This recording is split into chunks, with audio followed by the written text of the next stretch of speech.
Here's everything you might have missed in What If Episode 5.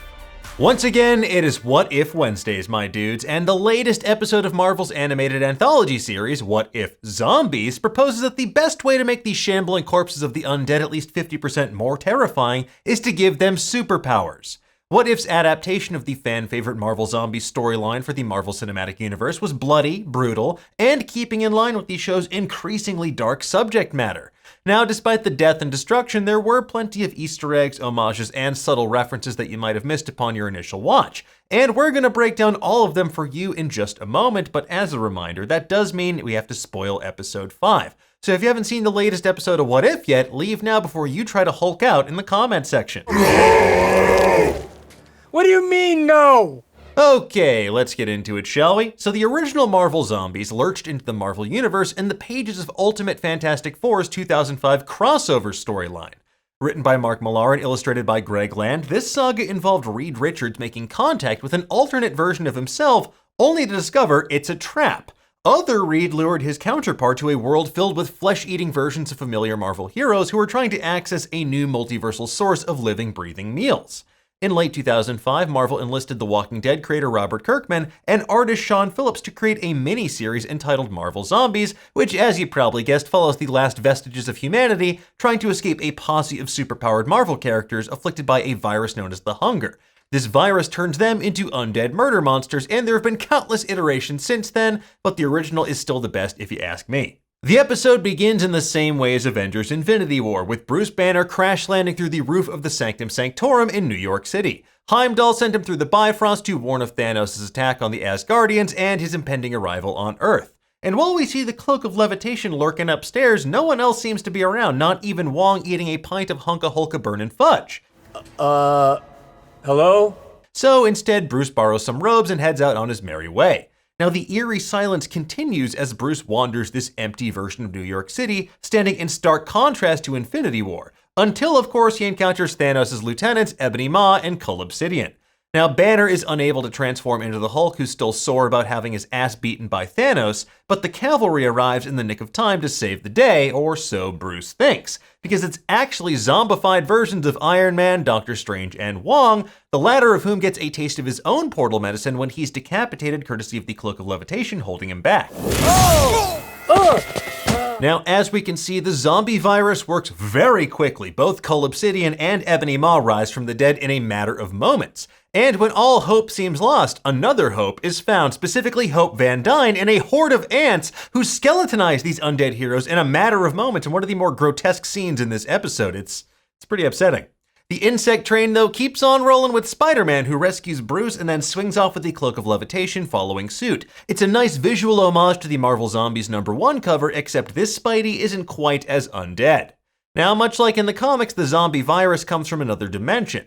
In What If, Hank Pym journeyed into the quantum realm to save his missing wife, Janet Van Dyne, like we see happen in Ant-Man and the Wasp. Except this time, she contracted a quantum virus that corrupted her brain, turning her into a zombie. And what follows is utter chaos as the cannibalistic Hank Pym and Janet Van Dyne return from the quantum realm and wreak havoc. Things go from bad to worse when the Avengers try to save the day only to get bitten themselves, thereby turning Earth's mightiest heroes into Earth's munchiest horrors. After that, we meet humanity's best chance at surviving this apocalypse in the form of Spider-Man's vlogs, which are an homage to the opening of Zombieland. While Peter hasn't vlogged much since Spider-Man Homecoming, here he explains the rules to survive the zombie apocalypse. We learn the zombie virus is passed via saliva, they can smell human pheromones, and you need to aim for the head. You should have gone for the head. As we learn, this team of heroes includes Spider-Man, a very unhappy Happy Hogan who, despite his list of skills, has not boxed since Iron Man 2, Kurt, the hacking expert rocking his ex-con uniform from Ant-Man and the Wasp, a surprisingly nude Bucky Barnes, a pre-power broker Sharon Carter, and the badass Dora Milaje herself, Okoye, who is searching for Black Panther. Oh, and of course, there's the true MVP of this team, the Cloak of Levitation. Hey, we haven't officially met. Cool.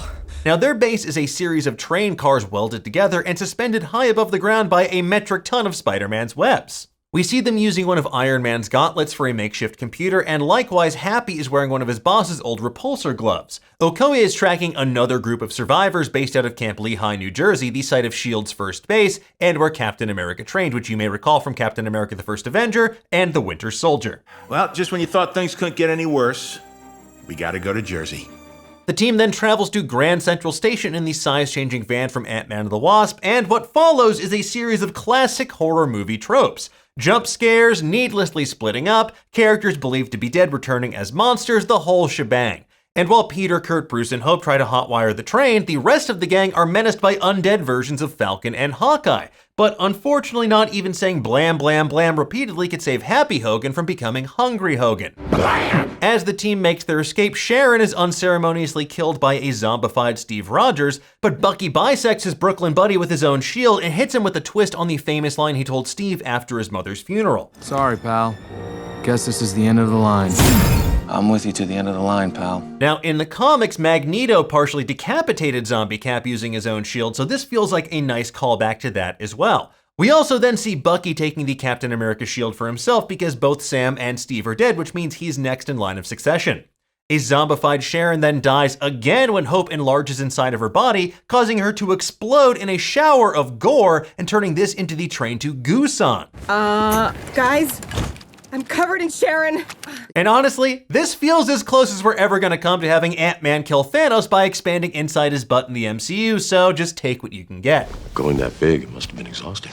I slept for 3 days straight. You have no idea. During the battle, though, we get another classic horror movie trope. Hope was bitten or sustained an open wound that got infected, and her condition rapidly decreases. But Hope doesn't try to hide it or dramatically pull up her shirt to reveal a bite on her side like 30 minutes later. Rather, we get a really lovely pep talk from Spider-Man, including some wisdom from his Aunt May. But most importantly, we get the first canonical mention of Uncle Ben in the Marvel Cinematic Universe. Now, if he could just give me a what if Bonesaw wasn't ready, I can finally die happy. Bonesaw is ready! To give the team a fighting chance against New Jersey's shambling hordes, Hope makes herself giant-sized and steps on everybody, kicking zombies like they're just wet sacks of loose meat.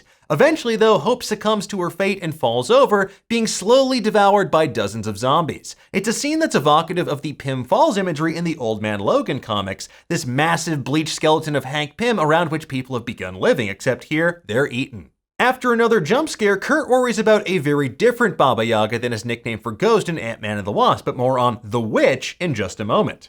First, though, we see a ghostly vision of the Vision. We learn that a frequency inside the Mind Stone effectively stops most zombies in their tracks, leaving Camp Lehigh a relatively safe haven. Bruce correctly deduces that the virus is encephalopathic, overloading the brain's limbic system. Brain stuff. Precisely. In the comics, many of the Marvel zombies continue to hunger despite no longer having stomachs, and T'Challa correctly deduces that it's a deep-seated psychological hunger rather than a biological imperative caused by the virus. We then get a reveal that stands head and shoulders above the rest. Okay, maybe not shoulders, but it is Scott Lang's living, breathing head kept alive in a jar like in Futurama. Hey! This is also a direct reference to the comic where the zombified head of Janet Van Dyne was kept alive in a glass jar, which was later affixed to a robotic body. Years later, in Marvel Zombies 2, Hawkeye's head was implanted into that same glass-domed bodysuit, but here, he's just dead.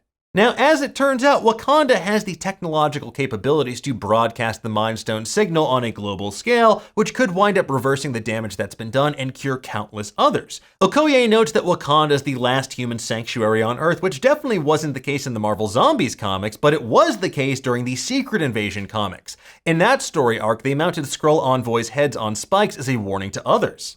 Of course, Vision is harboring a secret dark enough for WandaVision. He's keeping a sedated T'Challa prisoner as a snack panther for his zombified wife, Wanda. Sorry, I tend to process traumatic events with dad jokes. The Scarlet Witch has been turned into an undead horror, and Vision slowly amputating T'Challa's limbs to give her to T'Challa so she can abate her hunger. I did it again. Zombie pun. Horrifying though this is, it's straight out of the comics as well. In Marvel Zombies, Hank Pym keeps T'Challa alive in a secret lab, slowly eating him to maintain lucidity. Eventually, though, he's discovered by his zombie wife Janet, and Hank bites off her head, but eventually she and T'Challa escape. In later Marvel Zombie stories, T'Challa also winds up becoming a zombie, but thankfully we don't see that in this episode. We then learn that Wanda is apparently too powerful for Vision's treatment, so he's trying to contain her in the meantime, which obviously doesn't go well. Whoa, watch out! She's a man-eater! Sadly, Kurt and Okoye get killed by Wanda, but thanks to Doctor Strange's cloak, we see that Scott Lang's levitation charm practice has paid off in spades. Wingardium Leviosa! Well, I'm sure Hermione Granger has some notes, but we need a time turner to cover all of that, so let's move right along. Once again, Marvel makes us watch the Vision die horrifically as he rips the Mind Stone out of his forehead, and then both Bucky and Hulk sacrifice themselves to buy our hero some time to escape on the nearby quad jet. Although, with that said, technically Bucky could still be alive since he blasts off like Team Rocket, but as for Bruce Banner, although he's able to Hulk out to avoid getting chomped initially, something tells me that he's going to perish as well. In the comics, Hulk is actually one of the OG group of Marvel zombies, but the only problem is that when Hulk eats to his fill, he turns back into Bruce Banner, and all that extra food in his belly causes his stomach to rupture. So I'm both grateful and disappointed that Marvel spared us that particular scene of body horror in this episode. What do you mean, no? Now, much like Dawn of the Dead, a few of our heroes managed to escape in an aircraft by the skin of their teeth. We get one final wink and a nod to the rules of horror movies when Scott Lang yells they've made it, much to Spider-Man's chagrin. Doesn't anybody here watch horror movies? We see Chekhov's corpse rise from the dead as the massive Hope nearly extinguishes her namesake, but they scorch her face and blast off, leaving Scott momentarily speechless for once in this episode. The surviving roster of Avengers is pretty slim. Spider-Man, Ant-Man, and T'Challa. I know, it sounds bleak, but at least there's no doubt about who the head of the team is gonna be. I said! There it is! I'm doing it again! We then get a touching reminder from T'Challa about how memory can keep people alive long after they pass on. And it's particularly poignant in light of Chadwick Boseman's tragic death and a beautiful way to think about those who we've lost along the way. Unfortunately for our heroes, though, Hope really did die alongside her namesake at Camp Lehigh. Standing inside of Wakanda's force fields is a zombified Thanos wielding the Infinity Gauntlet and missing only one Infinity Stone, the Mind Stone, which is about to be brought to him on a vibranium platter by our heroes. Whether or not they'll be able to cure Thanos before he can snap and wish for double the population of the universe remains to be seen, but it's a terrific and bleak cliffhanger on which to end this episode. But will the zombies be back? Well, in 2009's Marvel Zombies Return, one of the Watchers described the Marvel Zombies as the greatest threat to all life in the multiverse. But with that said, I don't think they're going to wind up being this potential big bad that would necessitate the creation of an Exiles-esque team assembled by the Watcher of these heroes across various realities. But then again, considering how Ultron and the Marvel Zombies teamed up against us meatbags in the Secret Wars tie-in, Ultron vs. Marvel Zombies, anything is possible. But for more on that, check out our recent video all about the Guardians of the Multiverse. Anyway, folks, there you have it. That is everything we spotted in What If Episode 5. We're gonna have plenty of other deep dives into the MCU, the multiverse, and beyond waiting for you over on Nerdist.com. But in the meantime, tell us, what did you think of this episode? Did you spot anything that we missed? I'm so sorry, I forgot. You are an Avenger. Totally. Let us know in the comments below, and for the latest and greatest in the world of pop culture, stay tuned to Nerdist.com.